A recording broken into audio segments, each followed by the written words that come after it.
Familia ya mwanamume aliyeripotiwa kusukumwa kutoka kwenye basi la abiria kwenye barabara ya Kitengela kuelekea Namanga sasa inataka uchunguzi wa kina kufanywa kuhusu kifo tata cha jamaa yao. Familia ya Joseph Mureithi inadai kuwa alisukumwa kutoka kwenye basi lililomkanyaga na kisha kuondoka kutoka eneo la tukio. Na kama anavyotuarifu Franklin Wala, polisi tayari wamemkamata dereva na kondakta wa basi hilo.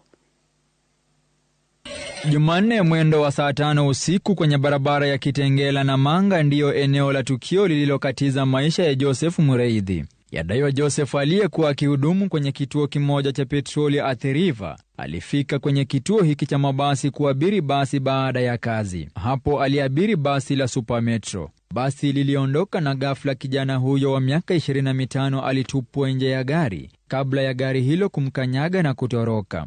Akiwa hapa alikuwa ameshaingia kwa gari. Hapo kwa mlango gari ikatoka. So kufika pale chini ndio ni kama huyo msukosuko ikaanza na huyo kijana akatolewa ndani ya gari kama ameshika chuma kihanga.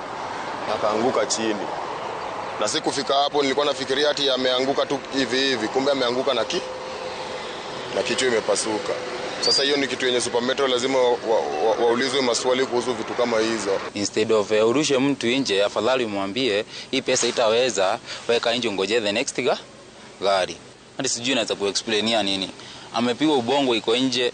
Kijana wetu sasa akatuacha namna hiyo. Na alikuwa ametoka tu kazi vizuri, akapanda tu mati ndio imfikishe tu Mlolongo. Wakafanya tu kumrusha nje. Walifanya hiyo kisa by the way na wakakimbia hadi hawakutaka kujua.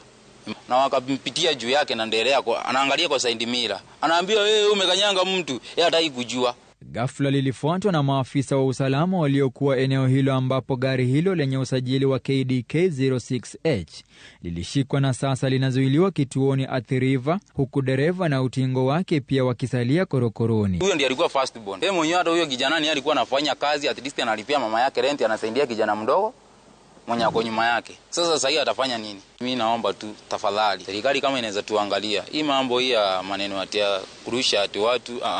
Mwili wa Mureithi kwa sasa umehifadhiwa katika hospitali ya Shalom ukisubiri uchunguzi zaidi, huku kampuni ya Super Metro nayo pia ikidai iko mbioni kukusanya taarifa kuhusu kisa hicho. Utundu wa matatu umewekwa wazi na hivyo sasa familia hiyo inadai haki baada ya jamaa wao kudaiwa kusukumwa kutoka kwa gari la abiria. Franklin Wala, runinga ya Citizen kutoka Kitengela, Kajiado.